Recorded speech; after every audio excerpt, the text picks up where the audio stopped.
Nah, ini saya penasaran Kang, di sini juga berarti untuk perawatan pembibitan sampai jadi ada juga? Kita full dari mulai nol sampai, bahkan pembibitannya kita macam-macam juga, Kang. Jadi nggak hanya stek, ada sambung segala macam gitu. Oh, ada berapa tekniknya? Oh, ada beberapa teknik. Nah, boleh deh Kang, kita satu cari indukan yang tadi Kang bilang. Yang bisa Terus, itu ya, buat bibit ya? Kita lihat dari proses hulunya nih, kayak gimana Iya, pembibitan segala macam. Iya. Itu ya Kang ya? Ya, seperti ini. Ini kurang lebih panjangnya 40 cm, Kang. Itu yang cowok nggak apa-apa? Nggak apa-apa, justru orang nyarinya kayak gini, Kang. Jadi ada asumsi itu bahwa kalau nanam bekas buah itu pasti cepat berbuah, asumsinya, padahal nggak seperti itu.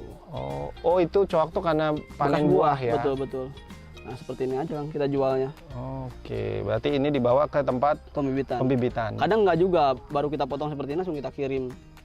Karena kan dalam waktu perjalanan pun 3-4 hari. Oh, sudah jadi di perjalanan sudah ya? kering gitu ya, jadi siap tanam gitu. Oke. Ini kita bawa kemana Kang? Tempat Pembibitan boleh ke sana. Masih dekat sini ya? Di belakang sih sebetulnya tuh. Siap, aja. mari.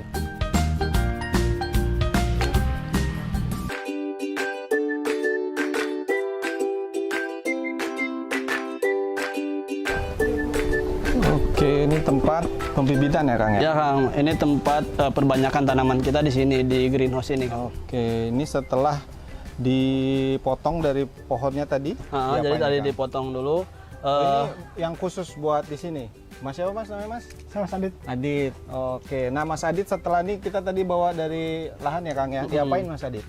Ya nanti kita siapin dulu batang bawahnya untuk batang bawahnya. Batang bawahnya? Jadi ada prosesnya dulu sebelum kita menyambung ke bagian tanaman ini. Kita harus dibuang dulu seperti ini. Jadi duri-durinya kita buang. Ya, dibuang dulu. Seperti ini. Biar apa tuh duri-durinya dibuang? Nah ini kan mata tunas. Jadi nanti kalau misalkan nggak dibuang, nanti dia nggak fokus ke batang atasnya. Karena teknik grafting itu dia menempelkan satu bagian tanaman yang berbeda nih jenisnya kan ini golden, yang ini yang merah. Nanti kita fokusan dia tumbuh yang golden di sini. Jadi nanti biar dia fokus nutrisinya fokus ke sana ke atas. Oke, berarti jadi kita buang ini mata tunas. Batangnya tuh hanya untuk penyangganya ya Kang ya? Iya. Fokusnya di golden. Di goldennya. Artinya ini perpaduan varietas ya? Ya betul. Jadi kadang kita memanfaatkan itu karena kan ini terbatas kan stoknya ya. Jadi kita terbatas di kebun, sedangkan permintaan tinggi, mau nggak mau kita pakai yang merah untuk perbanyakannya, untuk batang bawahnya. Ini kan hanya sepotong aja segini, 5 cm. Jadi kan kalau segini bisa jadi 4 atau 5 bagian. Sedangkan kalau kita stek cuma satu. Satu ya. Itu hanya untuk dan varietas apa saja yang sudah dicoba di sini? Banyak juga Kang, ada merah, ada kuning, ada oranye, ada hitam, banyak juga. Tapi memang yang berhasil fokus atau memang, yang fokus yang golden ya. Golden. Oke, tadi teknik grafting ya. Grafting, sederhananya kalau bahasa sederhananya apa Kang? Grafting itu kan lebih menyambungkan dua varietas yang berbeda tapi satu jenis tanaman. Terutama satu famili lah. Oke.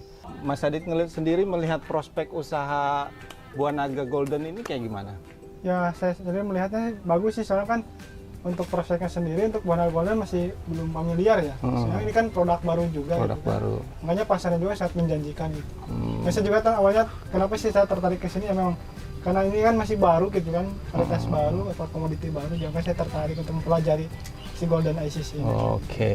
Nah kita balik lagi nih tentang teknik grafting ini. Ini berapa lama Kang proses ini hingga bisa ditanam di tanah gitu ya? Biasanya 1-2 bulan sih. 1-2 bulan. Dan kita lihat tadi di kebun juga bukan pohon tunggal, artinya mereka ini menempel di salah satu pohon atau kayu gitu ya? Ya, memang kalau apa tuh namanya? Itu memang kalau buah naga itu wajib ada tiang penyangganya kan.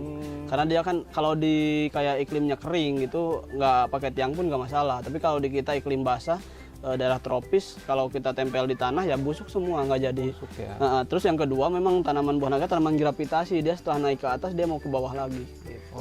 Oke. Nah itu dari semua jenis pohon yang dianjurkan untuk sebagai penyangga buah naga ini apa Kang? Kita sih 2 ya, ada kelor sama randu, tapi yang paling utama randu. Randu ya? Kenapa alasannya? Pertama dia randu itu kalau saya lihat sih lebih sejuk ya kepada buah naganya. Kedua bisa diatur pertumbuhan pohonnya Kang. Oke. Dari di tempat ini tuh yang bikin menarik saya tuh ini loh Kang. Ini apa Kang? Ini tuh pohon apa Kang? Ini aslinya pohon buah naga. Ya, ini pohon buah naga. Jadi ini monkey tail cactus, Kang. Jadi kaktus ekor monyet ya. Oh, Kayak mirip Hanoman ya ininya. oh kaktus ekor monyet Ya, namanya betul, ya. betul. Dan ini menjadi salah satu usaha juga. Sampingan, betul. ya. Karena ini kan limbah, Kang. Ini limbah pemanfaatan untuk proyek kita ada limbah yang pendek-pendek kita manfaatin untuk ini gitu. Oh, jadi bisa buat kaktus nih Sobat Tani. Jadi bukan hanya bisa menjadi buah naga, bisa jadi kaktus Iya, buntut buntut monyet. buntut monyet begitu. Karena satu famili kan sama kaktus juga. Oh iya. Ini berapa Kang Akang jual? Kalau kayak gini 70.000, Kang. Oh, 70.000 Sobat Tani tuh lihat. Cantik bukan? Jadi yang limbah tadinya limbah bisa dimanfaatin menjadi tempat iya, untuk kaktus Iya. buntut monyet. Iya, terus. Nah, Kang, kita sudah bahas tentang pembibitan. Ada nggak di kebun tadi yang sudah bisa siap panen, Kang? Ada nanti ke kebun aja. Kita panen di kebun ya, Kang ya? Siap. Di kebun tadi berarti. Memang kita hari ini panen kan ya? kita jadwal panen. Kang. Wah, pas Iya, sekali. siap, Mari kita ke kebun. Makasih ya, Mas Adi. Siap.